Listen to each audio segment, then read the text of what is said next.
This is a podcast about children, about listening. It all comes down to because I said so. Because I said so. Because I said so. Because I said so.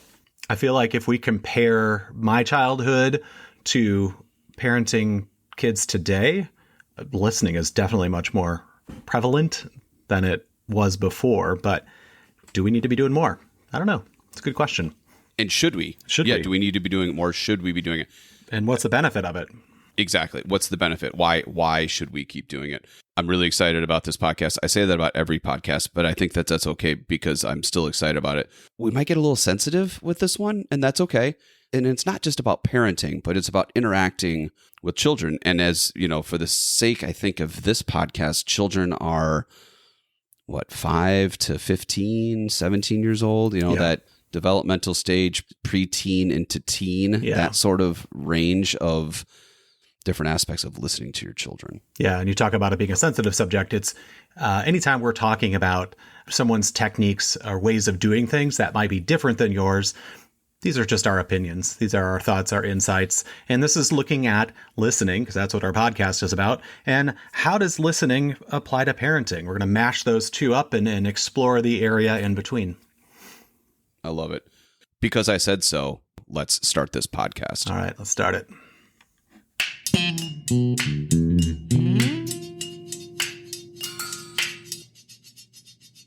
From conversations to the natural world to complete silence, so many of us focus on what's next rather than what is happening now.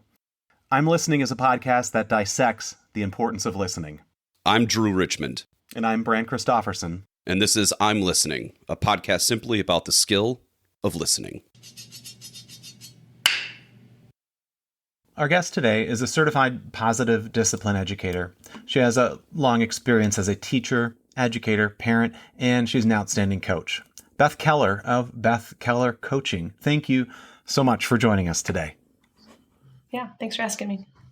Do you hear this often, Beth, where people say, well, when I was a kid, it happened this way, and that's how I want to do it, or that's not how I want to do it? What kind of things do you hear from adults that, are engaging with kids on what they should or shouldn't be doing?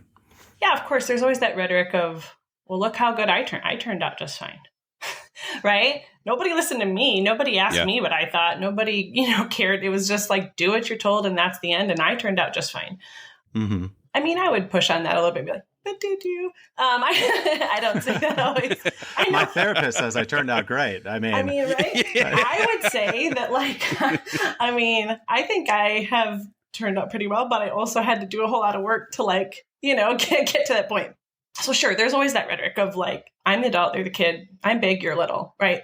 I think there's a lot of adults that are stuck in the middle of they see that what maybe they experienced or what they see happening or what they've, see other adults doing, it doesn't work for them, doesn't sit right with them, doesn't feel like the thing, but they don't always know what to do instead. I mean, that's where some of my work comes in. What's the tool, right? We can't take away something unless we replace it with something else. That's the space where a lot of people feel like they swing to this maybe overly kind, overly gentle space of I'll just listen endlessly. And that doesn't work either, right? Because for mutually respectful listening to happen, it has to work for me and it has to work for the kid. When I get what I need, it's respectful to me in the situation. When the kid gets what they need, it's respectful to them. And so if we swing to I'm just going to tell you what to do, listen up, or just this over accommodating, we're actually not falling into the mutually respectful space. And so I think that's what I mostly hear from adults is that they recognize it's not what they want, but they don't know what to do instead. We started off this whole podcast by saying the words, because I said so. And that has rung with me of just this idea that just because I said it, it needs to get done and it's right. My wife and I have removed that term from parenting to turn that into, again, I loved what you just said about it's a tool, right? So if you're going to stop doing something, you got to replace it with what you're going to use. You can't just leave that void. So we go into explaining why. Yeah. And there are times, I think we recently had one where it just got to the point where I said it is just, I am the mom and this is what needs to happen right now. And I can't always give you a, bullet pointed PowerPoint presentation on why exactly we are going to the library first instead of the grocery store first or whatever, right? Yeah. This is just what works best right now. And this is what we're doing. Here we go. Yep. There's no need to deliberate over everything or get into everything. It's like, okay, but it is built upon that mutual respect, right? As we're looking at this, we're taking our podcast, I'm listening, and we want to apply that to working with kids, or for us, being parents. What are the benefits? What do we get when we apply listening to working with kids? Sure. So I mentioned that I have background in positive discipline. And one of the key tenets of that is that people do better when they feel better. I know that for me, when I feel listened to, right? Maybe I'm not agreed with, maybe what I want doesn't ultimately happen, but when I feel really listened to, that's encouraging to me, because what that says to me is, hey, what you think matters.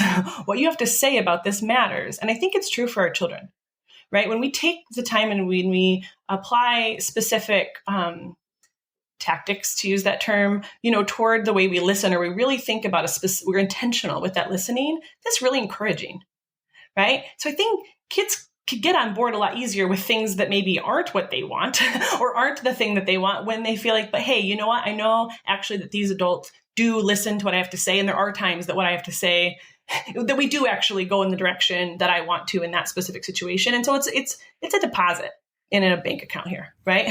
You're putting a deposit, and every time we offer that space to really hear and seek to understand our children, I think we're really making a deposit. So when we do have to pull the I am the adult in a situation and we do have to go in this direction, and there's really not a debate or really not an explanation, I think that then we have something in there to make a withdrawal. Yeah. You've turned it more into a two-way thing, like, oh, as a kid, I recognize that the adult is listening to me and they're being respectful. I'm going to do the same thing in turn. I'm going to listen to them and show respect. Sure. And it doesn't always work that way, right? Yeah, but it is a modeling, right? We're modeling because you're modeling. I think the big question is what do we ultimately want? When we're working with kids, whether we're professionally or relationally, right? We're the parent or we're the teacher or we're the, adult in charge in that situation, what's our end game goal? Well, my end game goal is that I want kids that are problem solvers. I want kids that are empathetic to others. I want kids that are creative in their approach, right? And if I'm constantly dictating down and telling them this is what we're doing and this is, and next, I'm robbing them of chances to be part of collective problem solving. Sure. So when I listen, you're teaching them to be very good listeners, right? Very good compliers, I would say. I'm teaching them very good compliers. And that's a difference, I think. Which is not what we're looking for in the workplace or in life. Yeah. Right. I think there are people that would love for all of us to be good compliers. It makes me think of a story of when I worked in ropes courses. We would often get parents out as volunteers to help and help with the kids. And you'd often get a kid who is a little hesitant about going all the way to the top, right? Sure. And then you'd get a parent saying, you need to get to the top. Get up there, quit your whining. And those moments are always so hard for me because I'm not the kid's parent, but I also know that pressuring this kid to do something they don't want to do, what is that telling them? So we started working with parents beforehand saying, hey, this is about their kid's choice. This isn't about getting to the top. It's about them making a choice for how they want to go and us respecting them for that choice. Mm-hmm. And that is really hard sometimes for parents to take in because they're like, well, I want my kid to do this. It's well, do you want your kid to listen to whatever someone is telling them whenever they're being told? Or do you want your kid to also have the autonomy to make a choice for themselves? Because that's what we're really working on here. Right. And they'd usually try and quiet down a little bit after that. But it was always a hard lesson, I think, for parents. Mm-hmm. And especially, I think, in public settings, right? It's real hard to detach your children from yourself and to not see them as an extension of you. And we have a lot of societal beliefs about what kids should do and how they should act. And so when, you're the parent there and you're like, I feel like I need to succeed, so I need my kid to succeed, or I really care about them just obeying what I say right now in this moment because people might judge me. That's really hard to detach that and be like, they're my responsibility and they're also their own human That could be hard. Yeah. We talked about my interaction with my kids and their relationship with their teachers. And maybe it's just because I'm getting older and going through this process, but 30 years ago, I just felt like my teachers were just focusing in on grades. And they probably weren't. They were making sure that I learned life skills and did all these other things. But it was just so reflective on just, did you pass or did you fail? Mm. And my interactions with my kids' teachers today, yeah, that's part of the game. You know, that's part of their journey right now in terms of the effort and other things it takes to learn the material. But they are talking to them about life, and they're talking to them about the next steps in their lives and the next things that need to happen to them. And yeah, we're talking, you need to turn in this essay about this thing, but it turns more into just this dialogue and this listening and their understanding of what's next for them and how they're doing. What they're doing intentionally through schooling is really just to set them up for this diverse understanding of life, and not just being told that you need to get A's and B's, but also like how you get that and why that's important and how that carries you forward for the rest of your life. I know all those things were tied into that, that one concept of not just being told what to do and just doing it just because, but that there's reasoning behind it. When you sit down with people that are working with kids and you're going through this concept of compliance, thank you. So we're not looking to create humans that are just compliant on what the adults tell them to do to a certain degree, right? We're looking for some autonomy, some independence there. What are some of the tactics that you utilize through the realms of listening, that you help teach other people? What are some of those tactics that you use? Sure. So kids are being directed all day long. Right? Go here, sit here, let's go, stand up, sit, grab this, put that away, talk, don't talk, right? Like that. I mean, that is just a constant all the time. And we're really good as adults, generally speaking, at telling, right? And we can do it in a nice soft tone, but it's still like, if we're just, and they just get that all day long. And I know that my kids get that all day long from me some days, right? Of just like, we're going here, we're doing that, put your shoes on, take your coat off, hang your coat up, go to the bathroom, wash your hands, that kind of just directive all the time. And so one of the activities that I do with groups, parents and other educators, we talk about curiosity questions. And so it's a way slow down, right? I think anytime we're listening to kids or really trying to engage with kids, it's just, we have to slow down. And that's hard as adults to really pause, but to stay curious.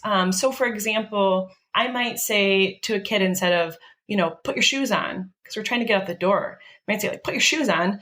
I might just stop and say, we're going to the grocery store. What might you need to get ready to go?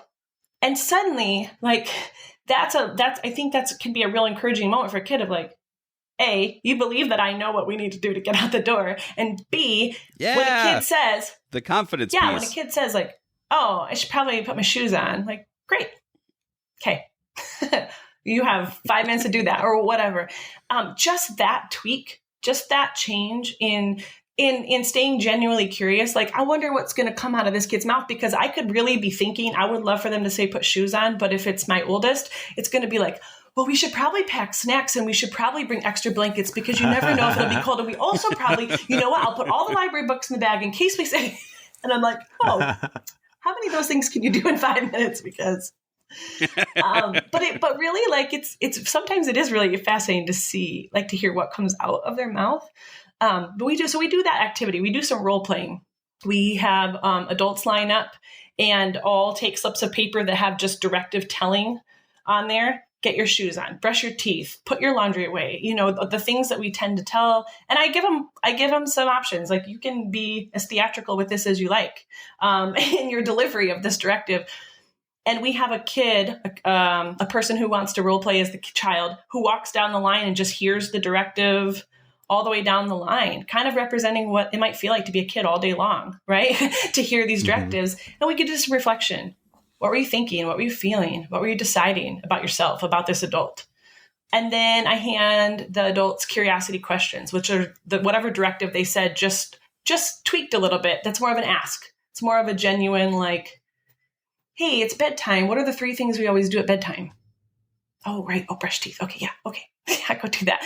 Right. And so then they get a chance to practice that curiosity question. The same volunteer that was the child gets to walk down the line and hear the questions. And then we get to debrief that. And every time, it doesn't matter what group, it doesn't matter if they're teachers or camp staff or parents, every time they're like, oh, man, by the end of that first lineup of directives, I was just ticked. Like, in fact, some people like, I just stopped listening. I don't even know what those last 3 people said. I just shut off. Some people are like, man, I feel terrible. I don't feel like I don't even know what I'm doing. I don't know how to do anything right. I'm just constantly being told what to do. By the end of the second round, it's just such a, and even the adults, when we debrief with them and they're like, it just doesn't feel good to constantly be like, do this, do this, do this, do this. But when I can pause enough and actually listen to what the response is about, hey, what do you think might be most helpful here? We're about to go in the grocery store. What kind of behavior what do you think would be the most helpful for us to get what we need and get out of there? Let's talk through. Let's have a 5-minute conversation before we leave this car. Instead of just me turning in the back and saying, we're going to the grocery store. You need to behave. Mm-hmm. What does that mean? You need to behave? I mean, isn't running through the aisles behaving? It's a behavior. Behave like what? Yeah. So to help adults really get clear on what exactly is their purpose, what are they trying to get to, what are they trying to accomplish, and can we just flip that tell a little bit to stay genuinely curious and kind of direct our kid to like, I believe that you know the right thing here or what it is that we need to accomplish. I think that just it empowers adults to be like, oh, that's it. I can just switch. It's not this whole overhaul of my whole parenting. It's just I can still expect my kids to put shoes on.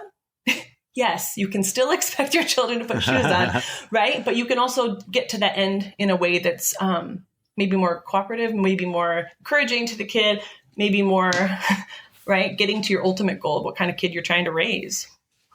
Yeah. Karen had taken that tactic from you, and we've been trying it with our older kid, and she's responded really well to it because she's 6, and instead of saying, put your shoes on, get your jacket, where's your water bottle?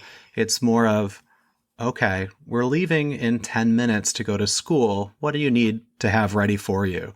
And it takes the burden off me as a parent, right? But it puts kind of the ownership on her being like, oh, I can do this. And for the most part, she does it, or, she'll ask for help if she needs help with something, right?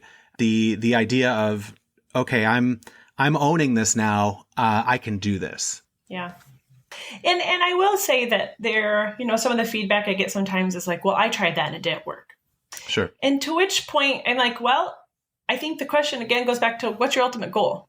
What are you trying? Yes. Was it frustrating in that moment that you were like late for the whatever that you're trying to? Of course, that's part of parenting. It's frustrating when it doesn't work the way that you have it kind of scheduled out or mapped out.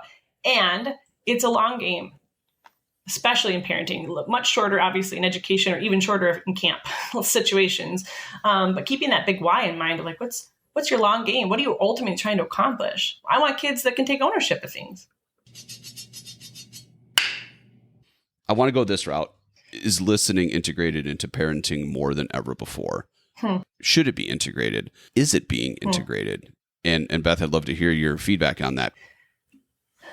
I think people definitely are more aware that of, like we've talked about, of like that maybe that they weren't, of all the times they weren't listened to, or at least when they didn't feel like they were being listened to, because it doesn't have to be true to feel real. So, I mean, we've all felt not listened to. So I think that's definitely at the forefront. And again, I'll go back to like, we can swing to this extreme, which I think happens sometimes. And I could be guilty of it too, of like, okay, I want to listen more. Listening doesn't equal doing whatever the person says. And we have that conversation in our family, right? Like we'll have a conversation or a family meeting, and we'll ask for input on a decision that we're making as a family. And if it doesn't go the direction, especially my oldest, we've gotten a lot of like, but you didn't listen to me. I said that this is what I wanted. You didn't listen to me. And so really making that distinction about like, we can all be better listeners to our kids, I think, in some spaces.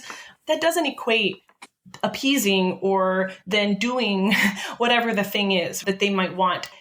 I think there's more information about better strategies and better tools to be better listeners. And I think sometimes, like anything, we can go to extremes. to answer your question, like, yes, I think it's heightened to people's awareness. They're like, oh, kids, we could emancipate them from this, like, I'm big, you're little mindset, right? We could actually, right, like have a conversation with them that includes mutual listening and respect. That doesn't mean we have to, we're still adults. Made me think of something that happened with Anna and I yesterday or 2 days ago at the store. We were waiting for a script to get filled from the pharmacy. So we're walking around and looking at stuff, and all the Easter stuff is out and all the Easter toys are out. She's like, I love this. This is so great. Can we get this? And no, we're not getting that, right? But instead of being like, no, we're not getting that, I go, oh, isn't this thing cool? Like, what do you love about this? Mm-hmm. And, getting into it, I'm like, I think this is really cool too. We're not getting this right now, though, right? So I'm acknowledging that it is cool, but I'm also saying there is a limit where this is not coming home with us today.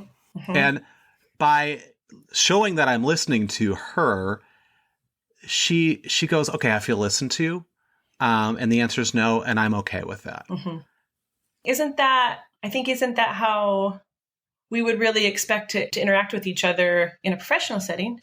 Right? If you were sitting in a boardroom or sitting around a table or in a virtual meeting and somebody had this wild, crazy idea that you were like, that sounds ridiculous, but you're not going to say necessarily in a professional setting like that or in a collegial setting, not like, nope, maybe you would, but you might be like, let's yes and that. Yes, I hear what you're saying. And, right? And so what you're doing is you're offering the same level of respect to your daughter that you would offer to a client or to a colleague, where you would hear a thing that you would internally be like, absolutely not. But you would say, like, well, say more about that. Or, yeah, I can see where you're coming from. Let's think about what might be the downside of that idea. Or you might have some other, like, you might kind of stay curious, even if you're like internally not, but you might at least like go down that road with them. We don't often offer that same common courtesy to our kids that we do to the people that we are professionally, or even our spouse, potentially, or partner, or other adults in our lives, right? And so to answer the question about, like, is it more aware, like, is it more listening, becoming more parenting? I think some of it is just awareness that, wow, our kids actually kind of are deserving of the same level of respect in response that we would give to another adult that we're interacting with. Absolutely. One of the things Brett and I talked about was, to a certain degree, is this generational parenting piece. This is just a broad brush assumption from a couple of mid-40s dudes sitting here going, well, I wonder what this was like in the 20s and in the 50s and in the 70s, whatever it is. So here we go. Here, follow me on this journey.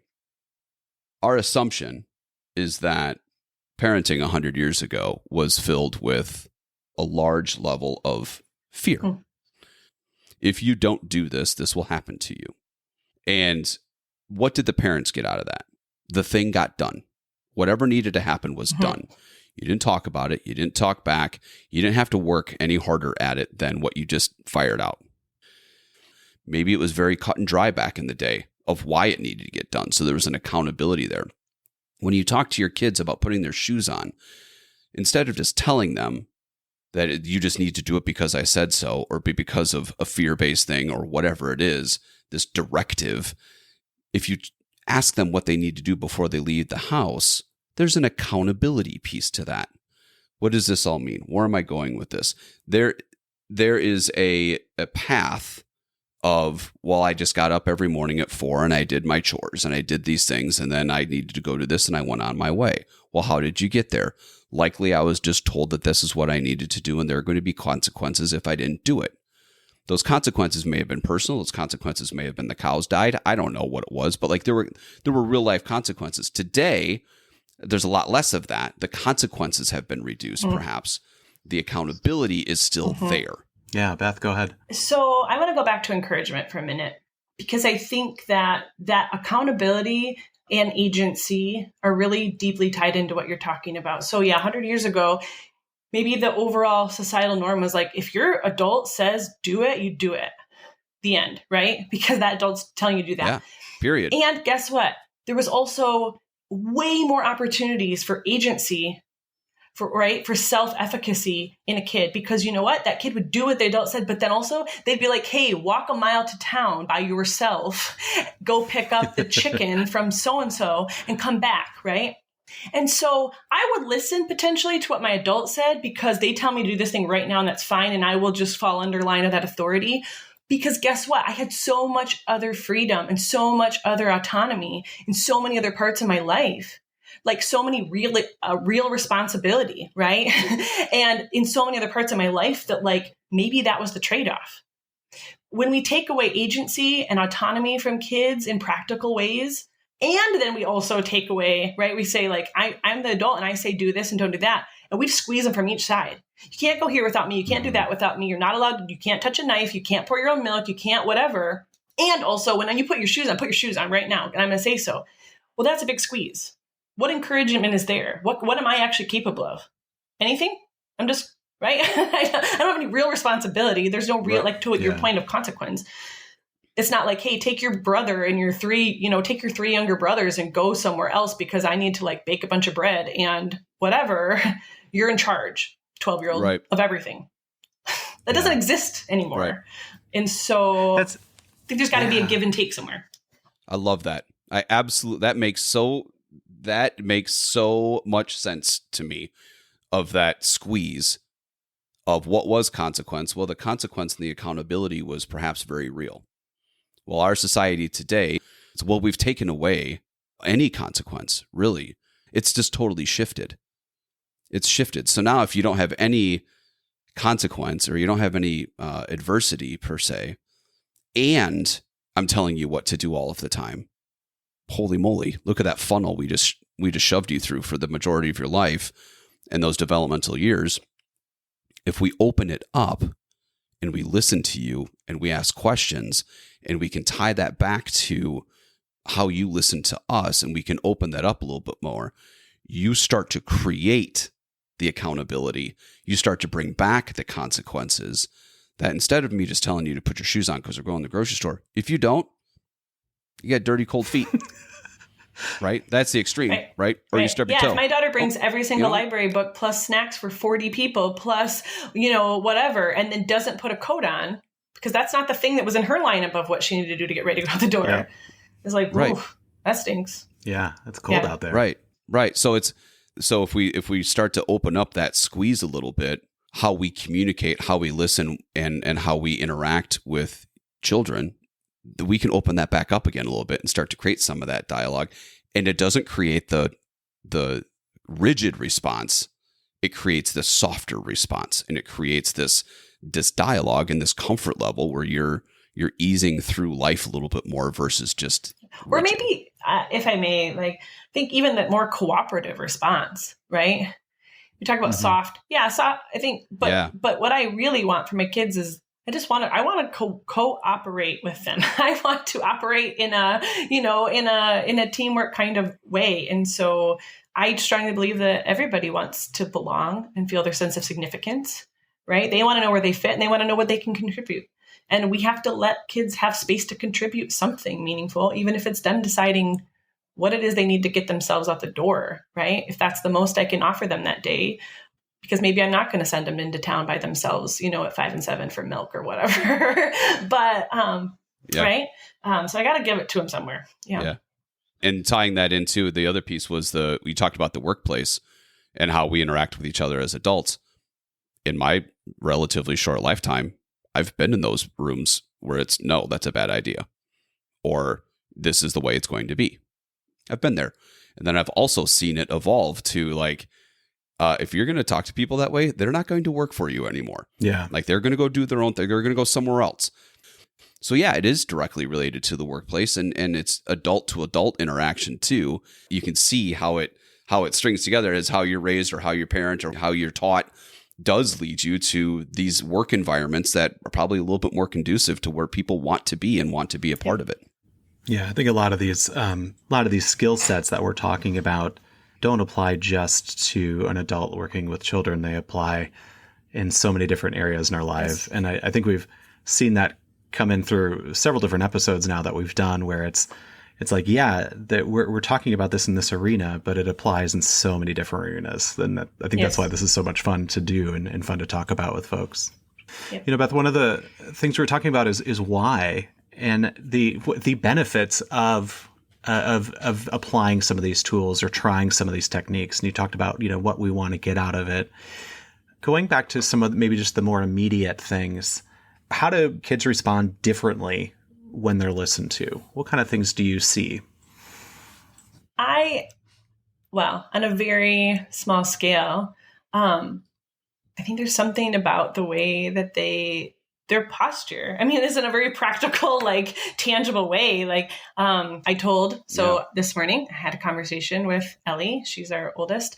And I told her what I was doing today. And I said, they want to ask me questions about, how can we be better listeners to kids, and how can we, maybe elicit better listening from kids. And I'm like, well, what do you think? And it was kind of this moment of what do I think? Right? You tell me, you're the kid, so how can I be a better listener to you? And there was kind of this and she got her teacher voice on. She has a teacher voice, and she got her, well, let me actually, thank you for asking, let me tell you. And she began to kind of list out, some ways that I could be, she had a quite long list of ways that I could be a better listener to her. But again, it goes back to that, when we ask someone, what do you think? Yeah. In any space, it's like, oh, me? When you sent me an email, right? And it's like, oh, who, me? You want to know what I think about this? I think there's something of just your whole posture changes. And she had some great points. She said, when I want to say something to you and you're talking with Dad, you're having a meeting. Sometimes we'll be like, we're having a meeting. Sorry, we can't talk. We're having a meeting. So when you guys are having your meetings, she said, and we want to say something to you, you tell us to hold our thoughts. She said, well, I think you could do a better job of holding your thoughts, because when you want to say something to me and I'm in the middle of something, you want me to listen right now. And I'm in the middle of stuff too. And I have important stuff to do too. And I was like, oh gosh, yeah, Oh, man. That's great. And so I think so good. You're right. I think there's something about, when you ask, what happens? Something happens is there's again, it goes back to oh, you think I'm capable of answering this? Oh, you think I have something to say about this? And gosh, don't we all benefit when we get different perspectives from different people? Don't we all benefit when we get to do, the windows versus the mirrors, right? The mirrors reflect us, and the windows we get to see into someone else's experience. And I would have never thought of that. I would have never pointed that out. I'm keenly aware of all the ways that I can improve as a parent without asking my children. But I think just the asking is oh, that's what matters to you.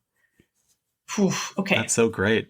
Well, and she gave you a glimpse into what she's trying to deal with when she's in that situation, which is, you would not have gotten that information otherwise. So, right. Yeah. Right. So when we ask, right, I think, and it goes back to as adults, I think lots of adults constantly have running through their head all the things they could be doing better or differently. Or that's just me, maybe, I don't know. But I think there's a lot of people that kind of have a ticker tape going of what they could be doing better.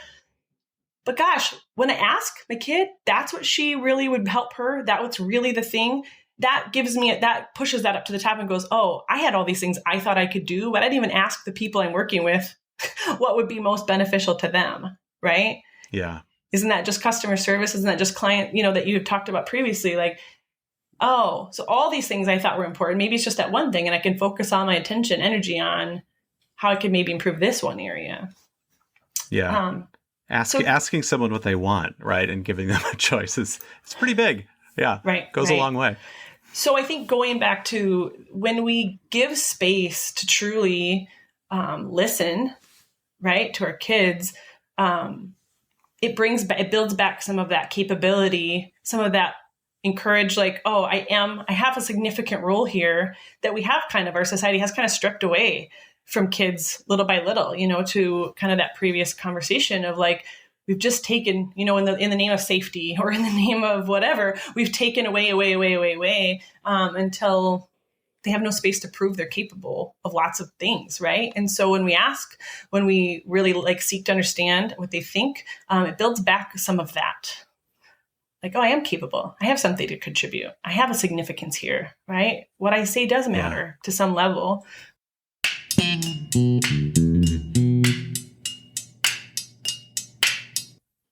Well, I realize we're running up on time too. So yeah, thank you so much, Beth, for joining us today. And Drew, are there other... I'm not letting her go, I was going Brent. to say, Drew, there's other things that you probably want to ask. Beth, I don't know what your heart out is right now, but I've got 3 minutes, I believe. And I have one topic, and I want to hear your feedback on this. So you're not saying goodbye yet. We're not doing our outro.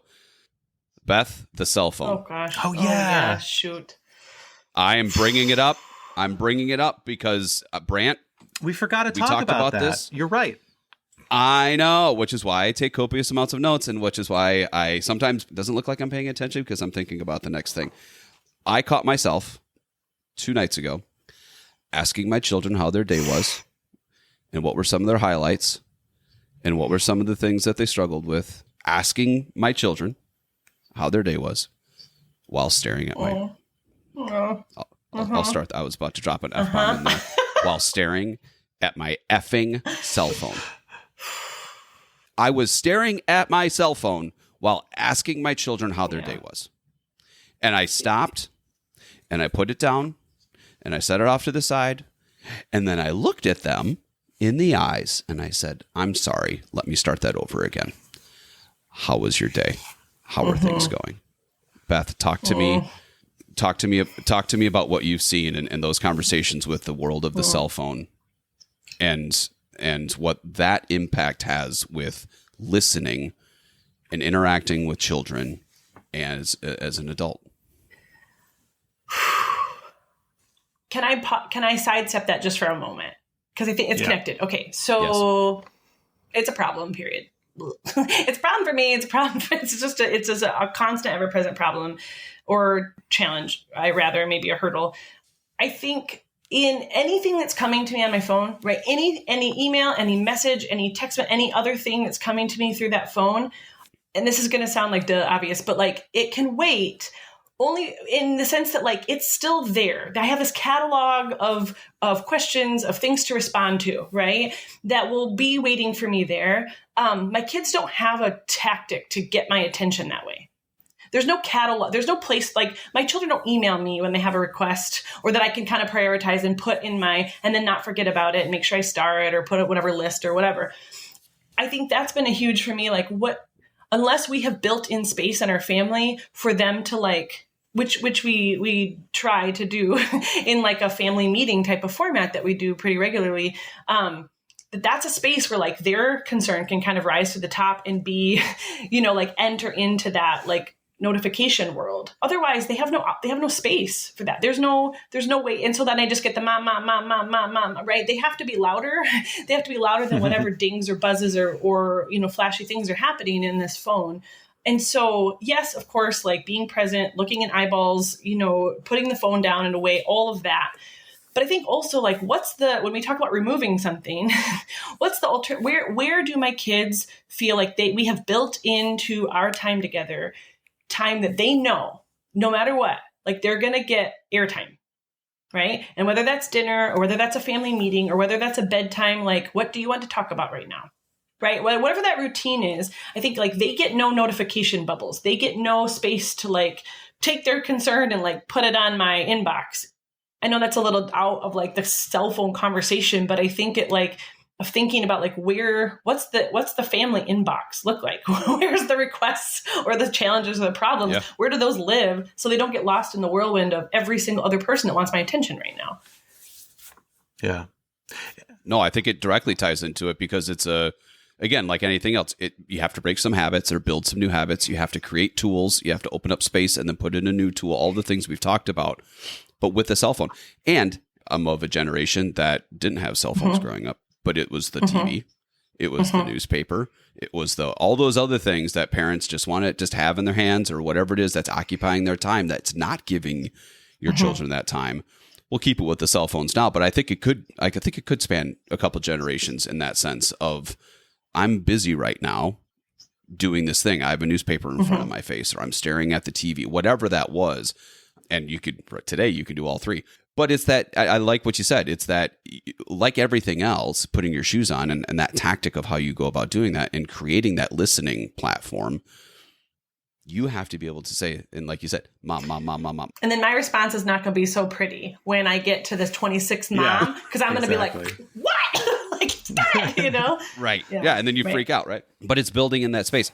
It's an intentional act. It's an understanding. I like what you said about, what are those times? We have those times as a family. Yeah. I want them more. The kids want them more. And we're not very good at it because you get into your habits. But boy, when you set up that time that there's no distraction and you can just listen and talk with each other, regardless of the age, it's a thing of beauty. Yeah. And I could pinpoint them in the last 6 months exactly when they were.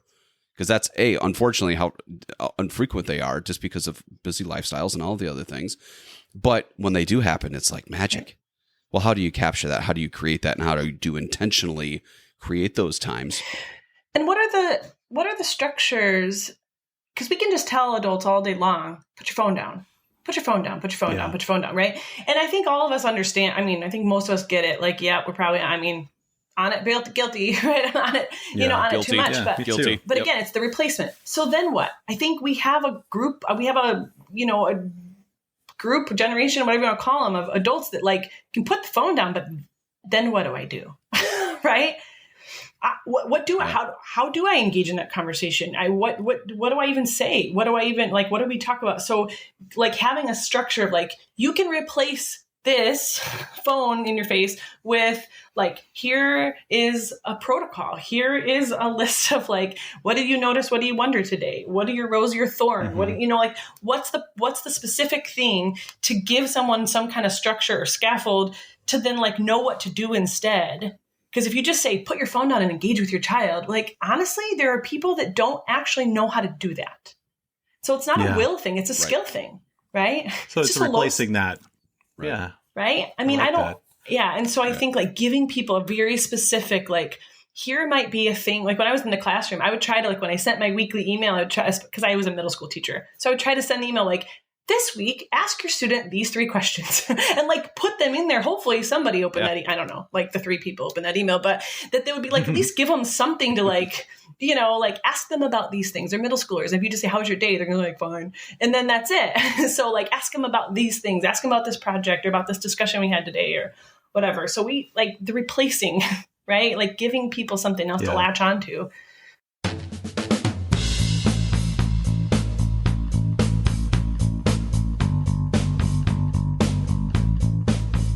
Thank you for taking the time to talk with us and spend with us. It's been a really great conversation, and we could just keep going. It's been wonderful having you. So thank you. That was really fun. Yeah. Brant, that was incredible. She's good, right? It's good. That conversation could have just kept going and going. All right. Well, that was an incredible conversation. Beth is amazing, and I learned a ton, which is one of the goals of this podcast. Brant, what are your takeaways from this episode? Man, I feel like so many times I try to overthink things. I'm really good at overthinking things. But it just comes down to what she was really just saying, how do you want to be listened to, right? How do you apply that to your kids? And that we might not always have those, but there are those things out there and we can keep practicing them. The concept of this accountability and the squeeze and how she just laid it out so simply that they're talked at all day long, regardless of the age. In our general American school society in ways, they are told to sit down, get up, move, learn, read, do all these things all day long. And then they get home, and let alone if they have sports or other things that they're doing. And then they get home, and what do? Put your stuff away, sit down, eat dinner, wash your hands, go take a shower, blah, blah, blah, blah, blah. My God, can you imagine as an adult going through your life like that? And some people do, and it's not fun. Very rarely do people enjoy that. Yeah, the autonomy and agency. Yeah, big. Yeah, that's fascinating. So what if we did, like you just said, what if we changed it a little bit? What if we opened it up, asked them some questions, and give them some of that autonomy in their lives to make some of those decisions and to, work with consequences to a certain degree. And it's not going to be perfect, but it's them getting a chance to practice that, right? It's not supposed to be perfect, right? We don't want it to be perfect. I feel like adults, parenting aside, but just adults with youth today, perfection is the goal, and so if it's not perfect, perhaps we slide down a hill that we don't want to be in. Man, I learned a ton. Yeah, me too. It was good.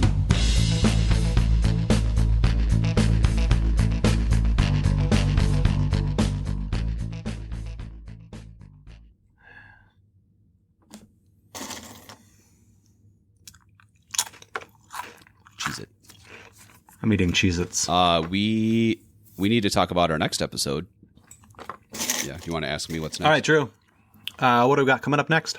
Coming up next, Brant, we here in the Midwest at this particular time that we are recording some of these podcasts, it is the entrance of springtime. And for those that live in this upper Midwestern world that has harsh winters and snowfall and cold and all those things, but there is something about the sounds of spring. For some of us, it's the peepers. You don't know what that is. It's a tiny little frog coming out of the hibernation. It's the sounds of the birds. It's the gentle breezes versus the harsh breezes. You know, what does that do to us? Does it rejuvenate us? Does it impact us? Does it influence the way we go about our day? And if we hone in our listening skills and we paid attention to spring a little bit more, would it influence our day a little bit better? I don't know. We'll have to find out. Special thanks to our guest today, Beth Keller. In the description of this podcast, you'll find more information about this topic and a list of our sources, including Beth's website. This podcast is created and produced by Drew Richmond and Brant Christofferson. Editing by Brant, that's me, and music by Drew. That is also me. Hey, we'll see you next time, Drew. Brant, it was a fantastic conversation. Always great to talk with you. Always good. Let's wrap this one up.